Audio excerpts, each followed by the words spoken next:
Nada, para empezar, vamos un poco al inicio de todo. Me gustaría saber por qué decidiste estudiar geología. ¿Qué te llevó a esta carrera? Porque esta es una historia que la debo haber contado más o menos unas 100.000 veces. Así que el relato es bastante conocido para los que, nada, me conocen, digamos. Es así, yo estaba en Bahía Blanca en ese momento. Mm, eh, y nada, imagínate, soy técnico químico, ¿no? Yo hice una escuela técnica y nada, mi vida pintaba para ese lado. En realidad, yo quería estudiar, quería ser corresponsal de guerra. Yo estudié en la década del 90. claro, Te imaginarás que toda la guerra de Kosovo, y Yugoslavia y todo eso estaba a pleno, a flor de piel. Cuando entré en la secundaria, empezó la guerra del Golfo. mira, O sea, había un montón de conflictos bélicos que me parecían que eran súper interesantes. Entonces dije, bueno, quiero ser corresponsal de guerra, quiero ser fotógrafo de la National Geographic y, y viajar a los conflictos, ¿no? claro, sí, sí, Y, sí. y vivir de eso. Bueno, a todo esto vengo de una familia muy humilde, entonces no había, cuando voy y le digo a mi viejo, papá, quiero estudiar periodismo para hacer esto. Y mi viejo me dice, en Bahía Blanca en ese momento no había periodismo, había solamente periodismo deportivo. Claro, Así que dije, no existía internet, entonces tampoco es que podías capacitarte claro. de forma personal. Entonces dije, bueno, dale. No, me dice, vos estás loco, no tengo plata para bancarte ir a estudiar a Buenos Aires o a La Plata, donde se daban esas carreras. Claro. Así que me dice, buscate otra cosa. Yo digo, bueno, ok, listo, si no voy a estudiar eso, filosofía y letras. Y mi viejo agarra y me dice, pará, vos me estás tomando el pelo. O sea, te estoy diciendo que no te voy a poder bancar y vos querés agarrar para una profesión que tampoco sé cuánto futuro puede llegar a tener. Claro. Bueno, la cosa es que no iba ni para un lado ni para el otro, y en ese entonces tenía una amiga, mi mejor amiga, la mamá era geóloga. Y un día llego a la casa y mi amiga, Amalia, se estaba bañando, no sé, no estaba ahí, y la mamá de mi amiga estaba cosiendo unos pantalones, ponele. Y arriba de la mesa había un libro que decía geoquímica, era un libraco así, ¿no? Y Mira. decía geoquímica. Entonces, como te dije, yo era técnico, estaba a punto de recibirme en técnico químico, y Ujú. entonces le pregunto, le digo, che, Mirta, ¿la geología tiene mucha química? Me dice, y sí, tiene, física, química, todo aplicado a los procesos naturales. Ujú. Digo, uy, qué interesante, ¿y qué hace un geólogo? Y me dice, mirá, ¿Por dónde hace un empiezo? montón de cosas. Dice, hace un montón de cosas. Mira. Pero básicamente, y acá fueron las dos palabras que hicieron clic en mi cabeza, me dice, viajamos mucho y ganamos plata. Y yo dije, Bueno, oh, yo con 18 años buen, era todo lo que quería hacer, buen ¿no? negocio. Así que Sí. dije, vamos por ahí. Cosa que esto era diciembre. Me anoto en geología, faltaban 3 días para que cierre las inscripciones. Me anoto en geología.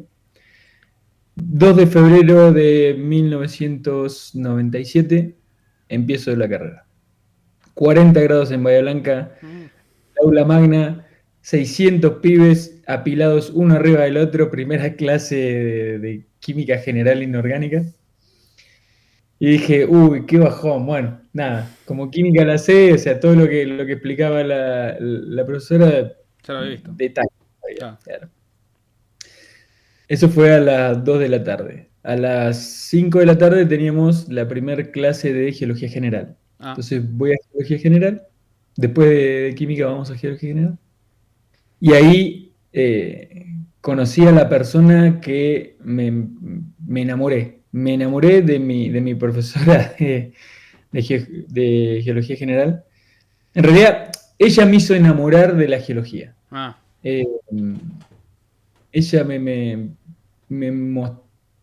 enseñó a ver el mundo como yo no lo había visto antes. mira.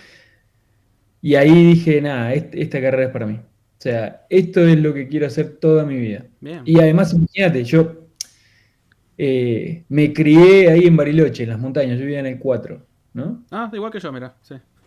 Mirá, bueno, yo viví ahí en Pioneros y Boc, que Claro, ahora hay sí. un poco, Hay en todo ahora, bueno, sí.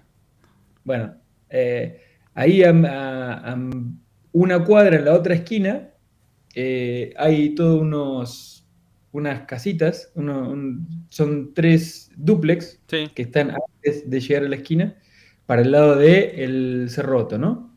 sí. Bueno, ahí viví toda mi vida.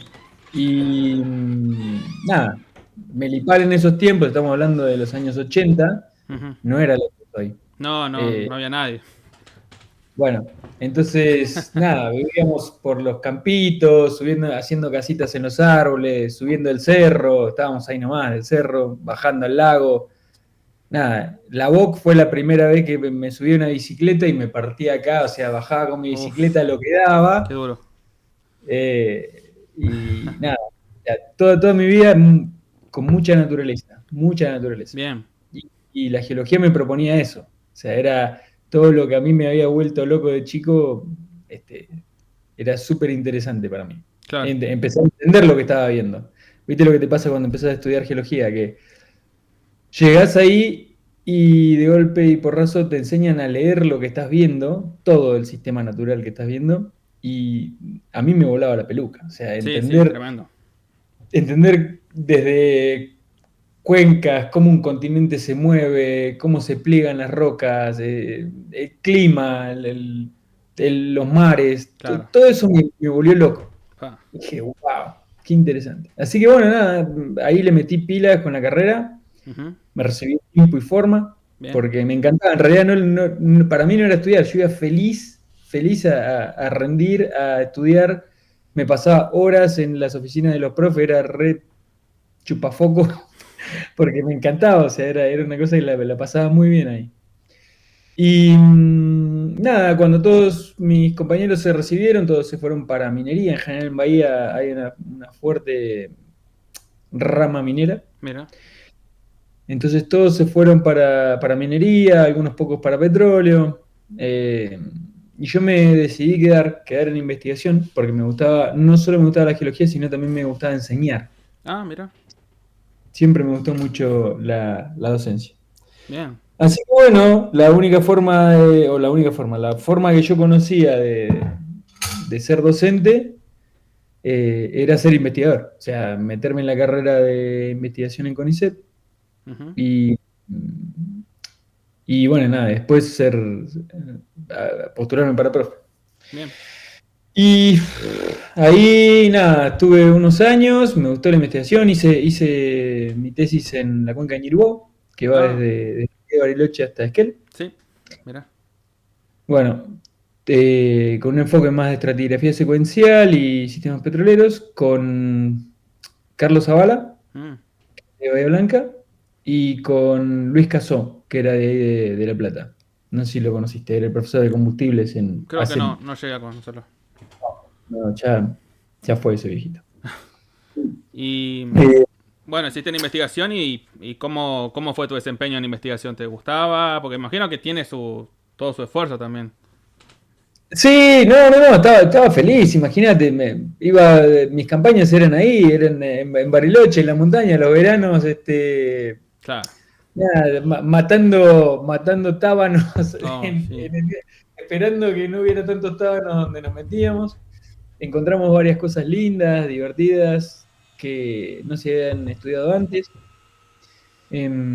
Después de todo eso hubo como una fiebre de la cuenca y empezaron a meterse la gente de la UBA con Flor Bechis, con Andrés Folguera y Mm, toda su gente. Y yo me abrí. Yo dije, no, bueno, no quería seguir más investigando. No, me encontré con que el sistema no me gustaba. No me bueno, gustaba el sistema claro. de investigación. Y dije, bueno, nada, ya fue. Y no terminé mi tesis, y abandoné y me metí en la industria. Y Mira. ahí empecé en TECPE al principio, en exploración, para unos bloques que tenían en Perú, en la cuenca de Marañón. Así que ahí, nada, aprendí de cero. Todo lo que yo venía haciendo de antes no sirve de nada. En realidad es lo que pasa, y esto es un mensaje para todo aquel que, estudiante de geología, tenés que aprender a desaprender todo lo que tenés, todo el background que traes, y aprender todo nuevo. O sea, la Interesante. industria petrolera es todo nuevo. Yo diría que de las industrias en las cuales tenemos incumbencias, es la que más te desafía a reaprender todo, ¿no? Diría que usé un 1 o 2% de todo lo que estudié en la carrera, es lo que me sirvió para el desarrollo del Wow. petróleo. Wow. Sí. Hablando con mis amigos mineros, pasa algo parecido, pero ellos dicen que en promedio me han confesado de que ellos aplican un 10-12%, Mira. pero no más que eso. O sea, Pero cada industria. eso, perdón, pero eso lo ves como un problema de la propia academia en sí, de la universidad, que no forma a los geólogos para la parte más petrolera, o es algo que es propio de la industria petrolera en sí, digamos. Es propio de la industria petrolera. Porque como vos decías, y como arrancamos esta conversa, las petroleras son empresas. Claro, Las empresas tienen un objetivo. El objetivo es ganar plata, claro, ¿m? Hacer negocios. Y hacer negocios, el geólogo, ¿qué rol cumple ahí? Los geólogos lo que hacemos es tipificar incertidumbres, encontrar qué incertidumbres tiene el negocio, analizar datos y tratar de minimizar el riesgo, claro. ¿m? O cuantificar el riesgo principalmente. Eso es todo lo que vos tenés para ofrecer a un negocio, sea cual sea la industria en la que trabajes. Eso siempre el geólogo lo tiene que tener claro, y para eso no te preparan en la universidad. En la universidad la mente es más de investigación, Mm, más de descubrir cosas, estudiar cosas a fondo, profundo, pero no sacar conclusiones que tengan un trasfondo económico ni financiero. Y no te enseñan a hablar justamente, ¿cuándo fue? Hoy a la mañana posteé algo sobre eso, sobre que no nos enseñan, o sea, nosotros creemos que porque tenemos mucha chispa y un buen promedio y un montón de cosas que en la universidad sirven, en la academia también sirven, ujú. en la industria no tanto. En la industria es más importante ser, nada, enfocarse y hablar el idioma del negocio. Eso es, si yo tuviera bueno, yo soy profe acá en la Universidad de Cuyo, en Mendoza, Ujú. de exploración petrolera. Ah, mira. Y eso es lo que les enseño a mis chicos. Que más importante que nada es ser concreto, preciso y alinearse, tratar de entender qué es lo que necesita tu cliente. Tu cliente es tu jefe, Bien. ¿no? Básicamente es eso. Vos tenés que entender qué necesita tu jefe para hablarle a su jefe para tomar una decisión que puede hacer que la compañía siga siendo rentable. ¿Entendés? Que un proyecto salga a la luz o se hunda completamente. Y a mí me pasaba que cuando entré en la industria creía que, nada, yo iba a hablar de geología y todo el mundo se iba a callar y me iba a escuchar y iban a decir un aplauso por nada, por haber tipificado la discordancia del terciario en el subandino salteño. La realidad es que les chupa un huevo. Básicamente es eso. Eso es lo que Claro. tenés que cambiar el chip y la visión, ¿no? Y Por ahí. Sí. Sí, No, no, dale. está interesante esto porque a veces uno estudia geología, ¿no? Por ejemplo, vamos a la parte más de cuenca sedimentaria, ¿no? La estratigrafía, la fase, arquitectura. Pero después tenés esa variable que es el mercado, ¿no? Pero ¿realmente le va a interesar al mercado que yo sepa la arquitectura de la fascia y no sé qué? Y si son reservorios, capaz que sí, y si no, no. O yo lo veo por Ujú. lo menos de ese lado, ¿o no? Claro, sí, o sea, ¿para qué te sirve saber la geometría? O, por ejemplo, ¿de qué sirve estudiar la curtosis de las arenas cuando estás, cuando estás hablando de un reservorio? La verdad, de nada. Básicamente de nada. Estudiar la curtosis de la arena te sirve para aprender estadística, que después te va a servir para miles de cosas, pero realmente encontrar cuál es la curtosis de la arena de playa de San Borombón, Claro, no, no vas a llegar a ningún lado siendo un experto en eso, digamos, claro. ¿no? Bien, bien. Sino que eso es todas las herramientas que vos aprendiste para llegar a esas conclusiones son las que después tenés que aplicar en otros contextos. Ese sería como el mensaje que después de 23 años de estar metido en esto, Ujú. es lo que te diría, ¿no? Francisco, está buenísimo tu tema de tesis, pero siempre usalo para aprender herramientas que después te sirvan para solucionar otros problemas. Bien, O sea, interesante. Bien, bien, bien. ese es como el foco, digamos, que me parece que deberías dar. Bueno, algo interesante también que me gustaría preguntarte es el tema también de los tiempos, ¿no? Porque la investigación tiene un tiempo y la industria tiene un tiempo que por ahí quiere respuestas rápidas. No puedo estar tanto tiempo dando vueltas porque hay un cliente que me está mirando, me está poniendo los ojos acá para que yo le dé una respuesta, ¿o no? Ujú. Exactamente. El tiempo es,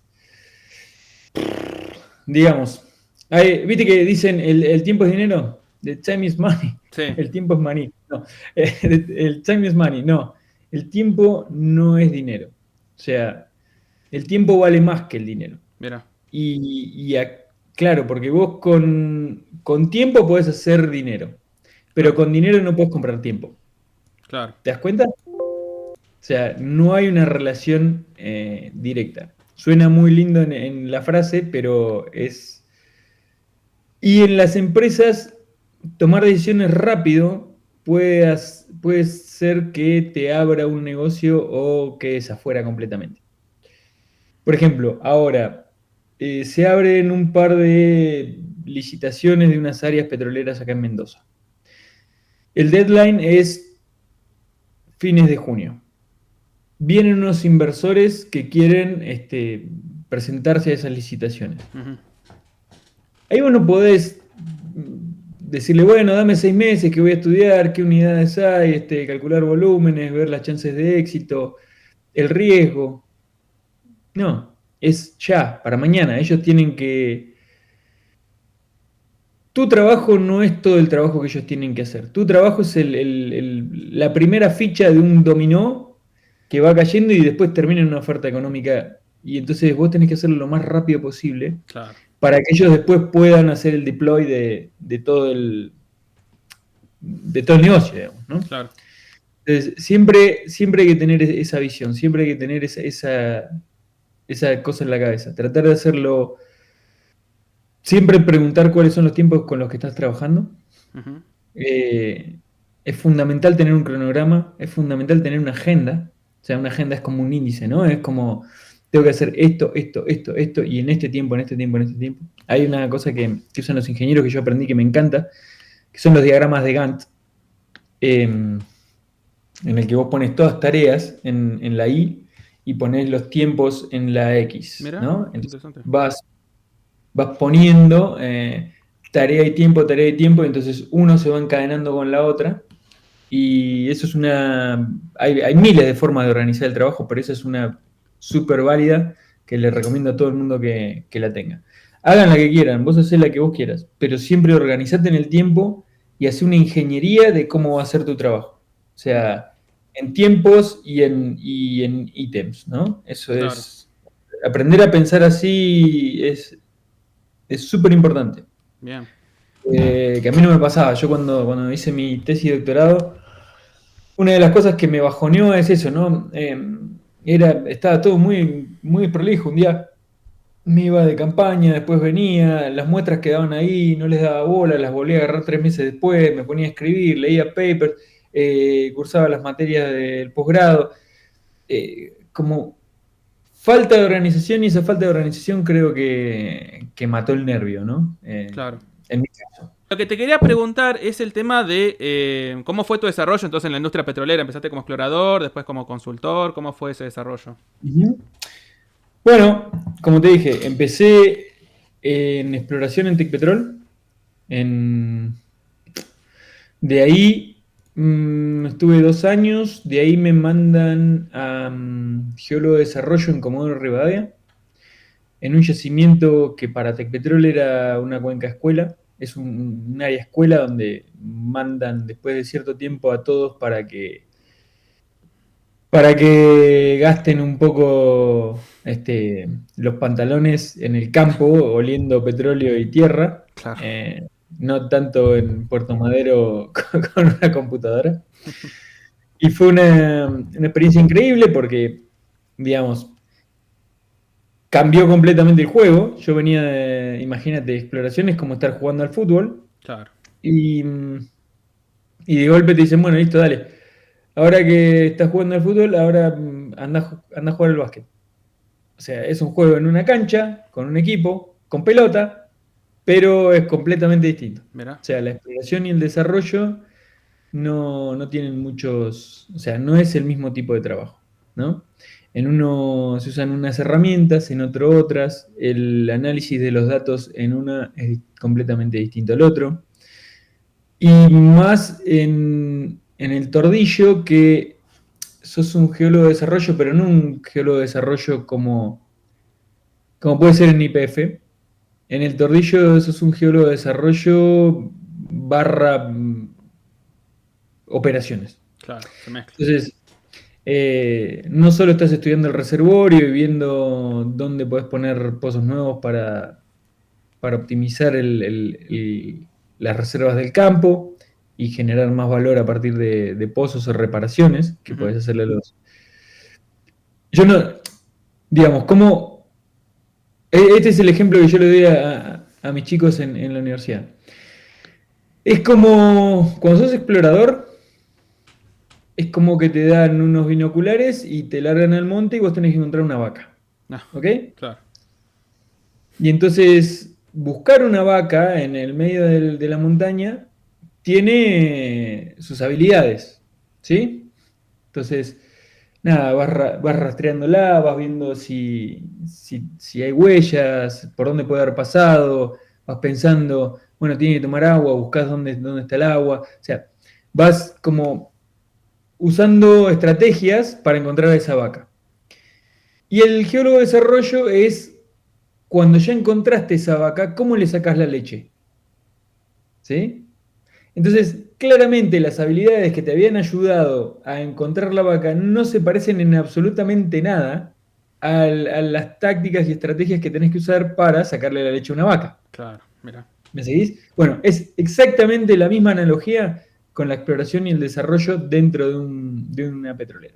Bien. Entonces, nada, trabajás en cómo se siente la vaca hoy, si la teta derecha está un poco irritada, nada, le pones un poquito de crema, a la izquierda tratás de que, ¿entendés? Bueno, todas esas cosas es lo que hace un geólogo de desarrollo barra operaciones. Vas viendo cómo cada pozo te puede ir dando leche, eh, y si está dando menos leche, bueno, pensar cómo puedes hacer para arreglarlo y así. Ese es tu trabajo diario, digamos. Bien. Mientras que del otro lado estás buscando pistas y otras cosas. Claro. Es, bueno, después de ahí, estamos en el Tordillo, eso fue en Comodoro. De ahí, después de unos años, me dicen, bueno, mira, hay unos bloques en Ecuador, en el norte de Ecuador, uno de los campos más importantes que tenía Ecuador, que era Atacapi y Libertador. Están en el norte, en la cuenca de Oriente, cerca de Colombia. Me dicen, acabamos de hacer un joint venture con Schlumberger, así que nada, necesitamos un geomodelador para esas áreas. Así que vas vos. Bueno, como manejaba P3 en ese momento, me, me mandan para ahí. Así que bueno, ahí aprendí el oficio de geomodelador, que hasta ese momento nunca lo había hecho. Eh, Nada, y es aprender otra cosa completamente distinta porque ya no es ni buscar la vaca ni sacarle la leche a la vaca. Esta vez es hacer un gemelo digital de esa vaca lo más simple posible para ver cuánta leche nos podría dar la posible vaca que Claro, tenemos en el establo, ¿no? claro. Básicamente es eso. Nada que ver, o sea, una era buscarlo, el otro era sacarle la leche y ahora era hacer un modelo de esa Modelo, vaca. claro. Tal cual. Exacto, ¿no? Hacer un dibujo de esa vaca, aprender a dibujar una vaca. Fue impresionante. Entonces, al principio haces un boceto. Bueno, la vaca tiene cuatro patas. Bueno, empezás dibujando cuatro patas y después, bueno, la vaca tiene manchas blancas y negras. Bueno, ¿cómo vamos a distribuir esas manchas blancas y negras? ¿Dónde está la cabeza? ¿Dónde están las tetas? ¿Dónde está la cola? Eso es hacer un geomodelo, ¿no? O sea que fueron tres etapas súper importantes en mi desarrollo de carrera que no había concatenación entre una tarea y la otra directamente, digamos. Claro, Había cosas que había aprendido, pero todo era nuevo. Siempre era aprender una cosa nueva y aprender una cosa nueva. claro. Y en ese momento a mí me trasladan de Comodoro a Buenos Aires para hacer este trabajo. Mi mujer también es geóloga, pero ella trabajaba en YPF. Ah, Trabaja en YPF. Así que ahí teníamos ya un chico, un nene, y estábamos en Buenos Aires. A ninguno de los dos nos convencía mucho Buenos Aires. Veníamos de vivir en Comodoro muy, muy bien, muy claro. lindo, que es un lugar abierto. Vivíamos en la playa, en un pueblito que está al sur de Comodoro, que se llama Radatili. Y teníamos ya nuestros amigos, nuestras cosas, salíamos del trabajo y nos íbamos a la playa en verano, en invierno también, nos metíamos al mar con neopren, nadábamos con lobitos marinos, Estaba una salíamos en tranquilidad, kayak. claro. Sí, era una vida de pueblo, hermosa. Y ahí a el quilombo de Buenos Aires, Eh, salir a las 6 de la mañana de casa, dejar al chiquitín con la chica que lo cuidaba, volver a las 7 de la tarde. eh, Quilombo del tráfico, o sea, sí, sí, sí, nada, otro ¿no? mundo. Sí, un quilombo.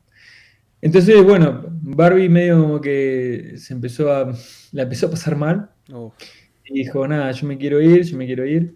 Y aparece la oportunidad se abre exploración acá en Mendoza. ah, Y entonces ella se postula para el puesto y la toman. Y entonces me dice, mira, me salió el puesto para ir a Mendoza. Así que no sé qué vas a hacer vos. Y medio como me tiró el ultimátum. Ahí fue que nos encontramos que al más chiquito al más grande de los míos ahora, eh, lo encontré, un día volvemos y estaba comiendo tierra de la maceta, ah, ¿no? Teníamos un balconcito, o sea, de vivir así enfrente al mar a vivir con un balcón que tenía un metro por un metro y medio y ahí una maceta y era todo el patio que tenía este chiquitín. no, Y Barbie es de Esquel. Así que te imaginas, ella se crió allá, yo me crié en Bariloche, vivir en un departamentito que nunca le entraba el sol, y encontrar a tu chiquito, que vos a esa edad te criaste, pero comiendo tierra de montaña, comiendo tierra de una maceta, como que no, era una disonancia cognitiva lo que nos estaba pasando. Dijimos, no, pará, ahí no. Y así fue que le dije, bueno, fíjate a ver si te paso mi currículum y- y hay alguna chance. Así que ella le llevó el currículum a la jefa le dijo, bueno, dale, lo sumamos y me sumé al equipo, me pasé de TECPE a YPF y ahí nos vinimos para Mendoza. Y acá ya nos quedamos, nos encariñamos con este lugar, encontramos nuestro lugar para vivir, para ser felices, para armar la familia. Y acá estamos, Bueno, después de 13 años. qué bien. Bueno, es que qué interesante porque tuviste mucha experiencia o tenés mucha experiencia en la industria petrolera y estuviste todas por eso las etapas, ¿no? de la industria, tenés como ese conocimiento que me imagino que después a la hora de cuando te consultan y eso ya conoces realmente para dónde quieren ir o qué objetivos tienen o la dirección del proyecto, ¿no? Sí, sí, sí, sí. Sí, me faltaron algunas cosas para hacer, pero digamos que el grueso de las tareas que puede hacer un geólogo adentro de la industria las hice todas. Bien. Ahora, porque después volví, o sea, cuando entré de nuevo en YPF, entré en exploración otra vez, y después de unos años pasé de nuevo a desarrollo, o sea que en realidad un desarrollo, más que desarrollo, es estudios, digamos, se llama así en YPF. Así que bueno, pasé por todas. Y Bueno, ahora, nada, estoy feliz.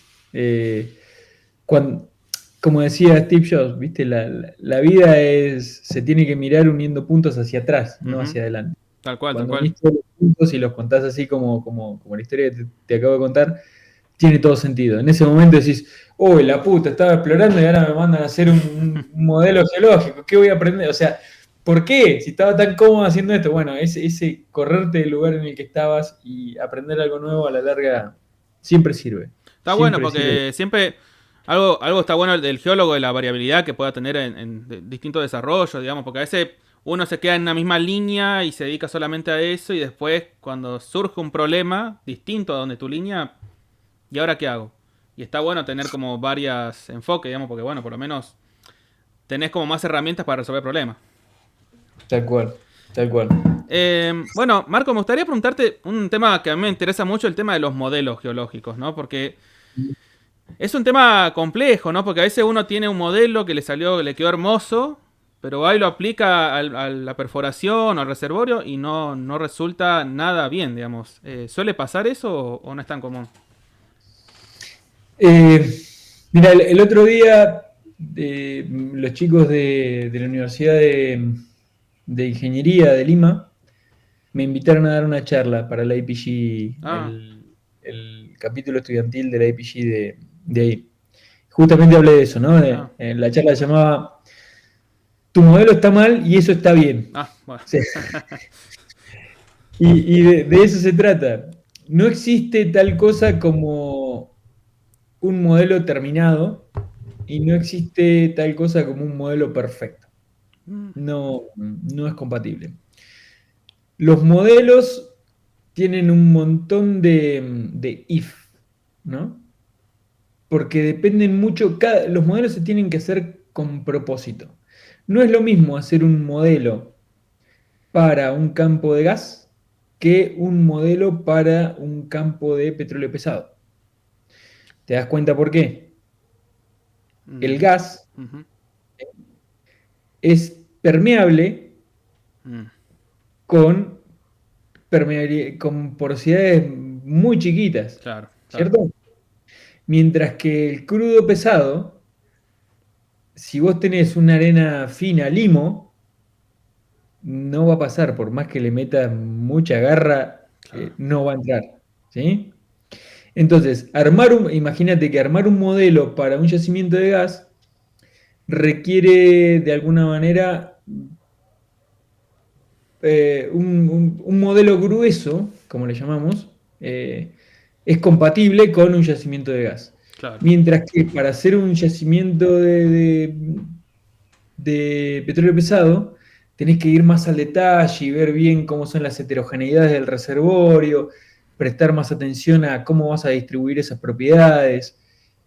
Es otro laburo. Y no es lo mismo hacer un modelo para cuantificar el volumen de un yacimiento que hacer un modelo para poner el desarrollo de un yacimiento. Ah, claro. Y no es lo mismo que hacer un modelo geológico para entender la estructura.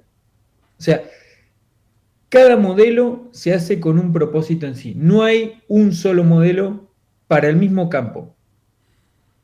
¿Sí? Nunca. Bien, Y nunca el modelo va a ser perfecto. ¿Por qué? Porque ya por definición un modelo es simplificar la complejidad natural. O sea, vos estás simplificando y depende mucho de tus criterios, claro. como te decía. Además del tipo de datos que tengas, vos estás trabajando con datos geofísicos, petrofísicos, geológicos, geoquímicos. Cada uno tiene sus incertidumbres, sus escalas, su tipo de dato, todo muy, muy, muy variable entre ellos. Entonces, no existe tal cosa como un modelo perfecto ni Ujú, un modelo final. Nunca. ¿Por qué? Porque haces un pozo nuevo, aparecen nuevos datos, ese modelo tiene que cambiar. claro. ¿Entendés? Bien. O sea, esa es la idea principal. No, y es una recomendación que le decía el otro día a los chicos de Perú. Un modelo tiene que ser rápido. O sea, tenés que hacerlo, es mejor hacer un modelo rápido e ir adaptándolo a medida que vas avanzando con el estudio, que como a mí me pasó, mi primer modelo, tuve 6 meses haciendo ese modelo. Wow. Y nada, mi jefe me apuraba, y dale, metele. Bueno, sí, ya va, estoy esperando que me manden los datos del laboratorio para ver a ver cómo dio la permeabilidad de la arenita Y el flaco me miraba como diciendo, flaco, metele porque nosotros tenemos que arrancar. Claro. Y yo, bueno, sí, pero pará que quiero ver a ver si pico nuevamente la sísmica y con el geofísico sacamos eh, si esa anomalía está referida a algún tipo de diagénesis o qué sé yo.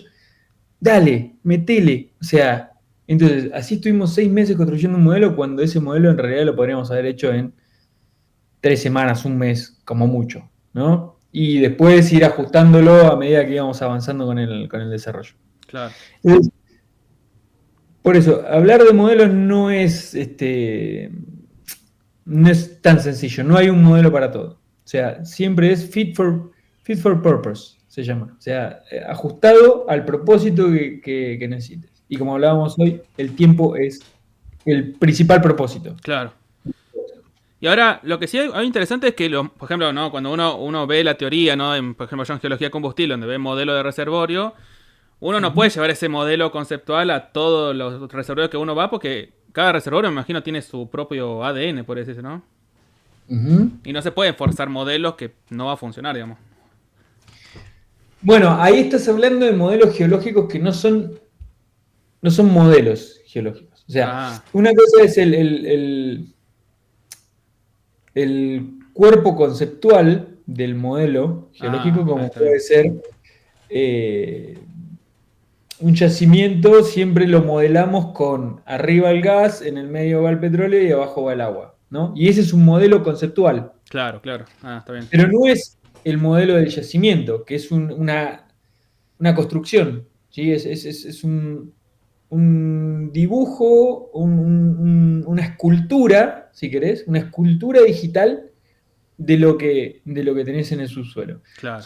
Bien. Cuando hablamos de modelos, una cosa es cognitiva y la otra es operativa, Bien. ¿no? Bien, bien, bien. Bien. Entonces, los modelos geológicos, como puede ser la tectónica de placas. La tectónica de placas es un modelo, pero es un modelo cognitivo, conceptual, en el cual nosotros la aplicamos y sabemos que hay márgenes convergentes, hay márgenes divergentes, sabemos que en los convergentes hay fajas corridas y plegadas, hay volcanes, mientras que en los divergentes va a haber volcanes y rocas ultramáficas, ¿no? Como que es muy distinto decir, bueno, este es el modelo del yacimiento que tiene, nada, arenas con un 24% de porosidad, tiene una extensión de X cantidad de celdas, Claro. ponele, son cosas distintas. El modelo en realidad es Bien. conceptual. Bueno, ahora en la geología estamos entrando en una nueva era de la ciencia de datos, que se está hablando mucho hoy en día, la inteligencia artificial.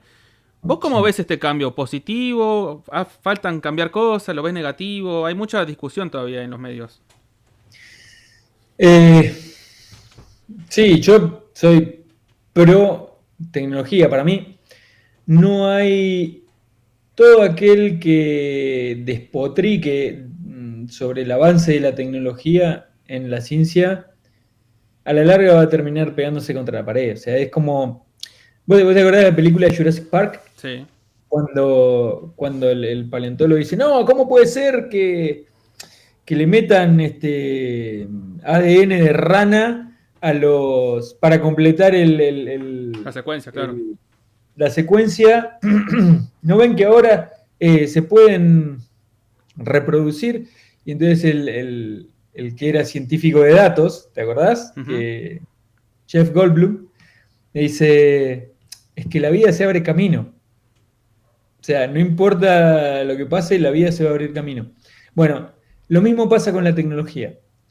No importa cuánto vos te quejes y despotriques contra la tecnología, ¿no? Contra el avance de la tecnología. La tecnología siempre se va a abrir camino. ¿Por qué? Porque está intrínseco en los seres humanos. O sea, gracias a la tecnología, hoy estamos hablando, vos en Bariloche, yo acá en Mendoza, Ujú. y no hay nada que puedas hacer contra eso. Cuando salió antes, los libros se escribían, ¿cierto? Y se escribían a mano. Claro. Había monjes que transcribían a mano. Y vos sabés que esos monjes no sabían leer. ¿Por qué no sabían leer? Para que no interpretaran los escritos. O sea, escribían letra por letra tal cual como la veían en el otro, ¿no? Y pasaban Ujú. toda su vida copiando sin saber lo que estaban copiando. Hasta que apareció Gutenberg en 1200. Inventó la imprenta. Y eso era una herejía. Entonces, Gutenberg, muy bicho el tipo, ¿cuál fue el primer libro que hizo impreso? La Biblia, supongo. ¿Sabes? La Biblia. ¿Para qué? Para que, para que los religiosos no lo colgaran de la horca. ¿Ves? Claro. Y a partir de ahí, pero mucha gente estuvo en contra de la imprenta de Gutenberg. ¿Por qué? Porque le daba herramientas para que la gente pensara, Claro. ¿sí? Les daba libros. Y si la gente empezaba a leer, la información se iba a multiplicar y ellos no querían que eso pase. Estábamos en la Edad Media, donde todo era oscuro, donde el saber estaba mal. Claro. El saber era solamente de unos pocos, ¿no? Y era lo que daba el poder. Por eso solo los que leían, o sea, eran los que tenían el poder. Bueno, la misma revolución la podemos ver ahora, ¿no? Hay mucha gente que dice, no, que la inteligencia artificial, que qué sé yo, que te quema la cabeza, que sale el otro día un paper de Apple diciendo que ChatGPT, que Claude, que Gemini, todos esos estaban mal, en realidad no pensaban que solamente los testearon con un par de cosas y dijeron, no, esto no están pensando, en realidad reproducen solo lo que ya conocen. El otro día ayer creo, sale un estudio del MIT sobre, hicieron toda una tomografía de gente que usa solamente ChatGPT para estudiar y responder, y gente que no. Claro. Y muestran de que la gente con 6 meses de uso de ChatGPT se les va atrofiando las conexiones. Mm.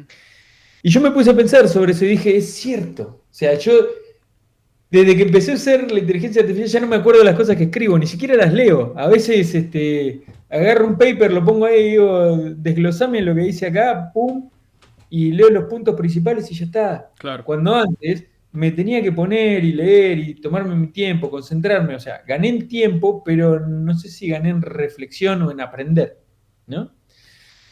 Pero así todo, uno tiene que tomarlo inteligentemente esto. No volverse loco y decir, bueno, no voy a usar la tecnología porque me está atrofiando el cerebro, no se lo voy a mostrar a mis hijos porque, no, al contrario. Hay muchos que dicen que la inteligencia artificial nos va a sacar el trabajo. Mm. Y hay una respuesta que es genial, que dice que en realidad la inteligencia artificial no nos va a sacar el trabajo.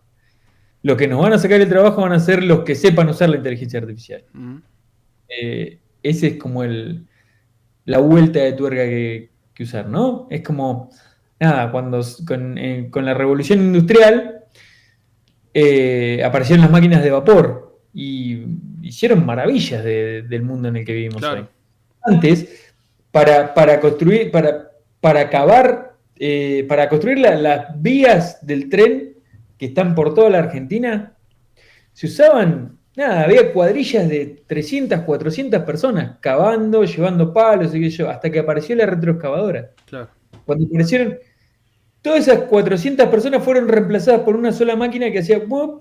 Y hacía el pozo y ponía la. ¿Entendés? O claro. Sí, sí, sea, sí, sí, sí.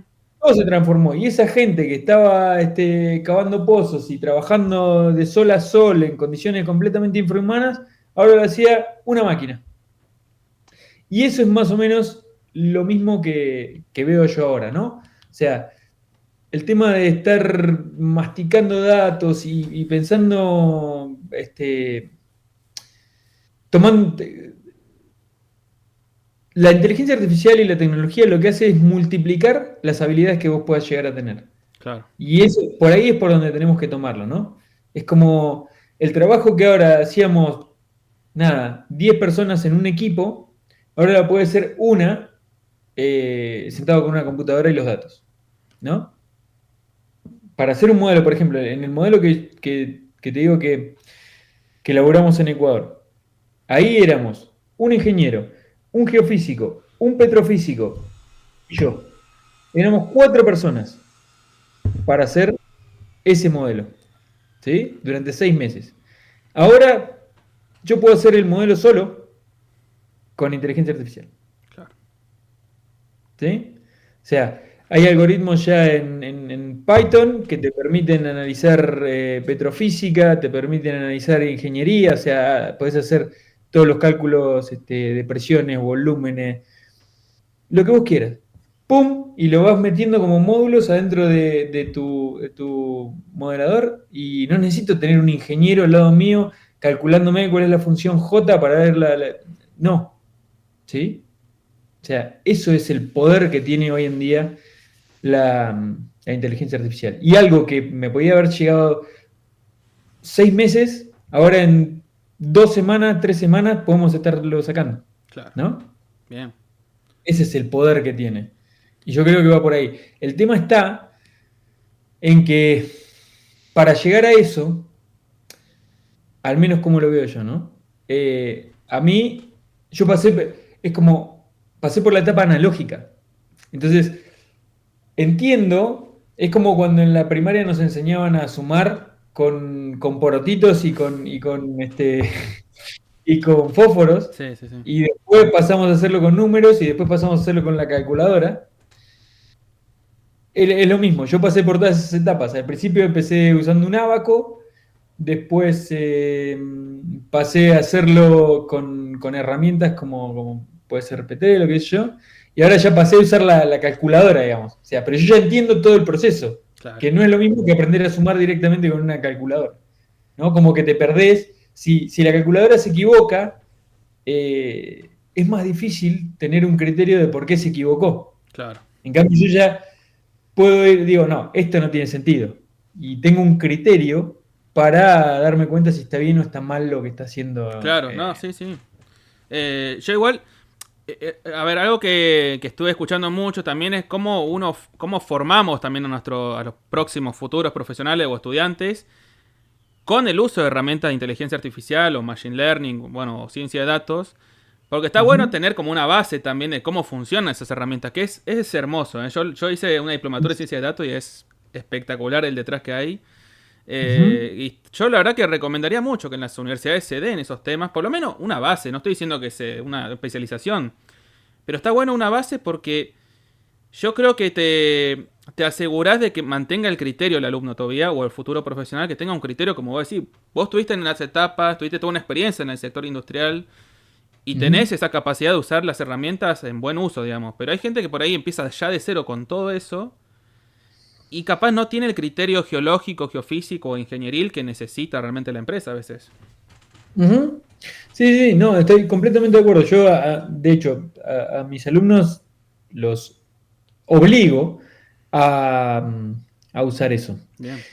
Por ejemplo, lo que hago mucho es el aula inversa, que se llama, ¿no? Por ejemplo, vamos a ver geomecánica. Entonces los divido en equipos, en grupos, les doy un paper Ah, a cada equipo mirá. y ellos tienen que presentar, o sea, ellos dan la clase, ¿no? Esos cuatro papers están concatenados y eh, están relacionados entre sí y arman toda una clase, por ejemplo, de geomecánica. Entonces, cada equipo da su tema, ¿no? A partir de este paper, los obliga a leer, pero los obliga a leer, a interpretar lo que están haciendo, y quiero que lo hagan con ChatGPT, y les digo, usen la inteligencia artificial para hacer el resumen, para entenderlo. Yo les voy a preguntar sobre eso, porque yo conozco los papers, sé de qué se trata, sé cuáles son las problemáticas que abarcan, las soluciones que traen. Listo. Ellos tienen que venir con eso a la clase. Lo dan y sus propios compañeros los evalúan, les preguntan, y entonces así se genera más conocimiento, pero eso lo hacen de una semana a la otra. ¿Sí?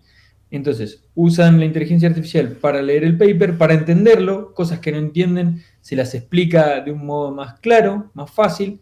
Usan la inteligencia artificial para hacer las presentaciones. Le digo, bueno, prepárenlo en Canva o en Gema o en donde sea que lo usen. Entonces, todo eso de alguna manera los ayuda a aprender lo que están trabajando, a presentar. Cuando una vez hace un tiempo atrás, publiqué algo que para mí también es algo importantísimo, es otro lema de esos que tengo guardados en mi agenda. Cuando uno enseña, dos aprenden. Ah, Y eso me di cuenta cuando estaba en la universidad. Cuando vos estás explicándole a alguien sobre algo, vos estás aprende aprendiendo también. también. Sí, sí, sí. Entonces, por más que ellos hayan pasado por algún chat, este paper, cuando se lo tienen que explicar a sus compañeros, ellos tienen que estar entendiendo de qué están hablando. Y además les ayuda a desarrollar herramientas de comunicación, porque en la industria lo más importante es ser eficaz en la comunicación, o sea, poder transmitir la idea clara, de forma clara, concisa y de valor. ¿Sí? No boludear, o sea, ir claro al hueso. Bueno, eso también es otra de las herramientas que no solo la inteligencia de datos es algo que yo recomendaría para los futuros profesionales. Aprendan a comunicarse, aprendan a hablar en público. Hay que perderle el miedo a hablar en público porque a veces trabajes en minera, en petróleo, en hidrogeología, en ambiental, lo que sea, siempre te va a tocar presentar tus ideas, venderte. ¿Sí? Claramente, quizá la palabra vender está muy vilipendiada, pero somos vendedores. Básicamente vos tenés que vender tu proyecto, vender tu análisis, vender tu opinión a un grupo de gente que va a tomar una decisión. ¿Mm? Claro. Entonces, eso es lo que tenés que tener el foco, ¿no? Lo que hablábamos hoy, el trasfondo. El tema de la curtosis, no para aplicarla solamente a las arenas de San Mormbón, sino que aplicar curtosis a cualquier cosa. Bueno, esto es lo mismo. Aplicar inteligencia de datos y aplicar comunicación es lo que después va a ser transversal a cualquier actividad que vos hagas en tu vida. Claro. Desde investigación a trabajar en la industria. Pero son dos factores muy importantes. No solo aprender a analizar datos, sino también a comunicarlos. Eso es clave. O Bien. sea, y eso sería el consejo que le doy a todo con Bueno, el que me está empezando. bueno, buenísimo.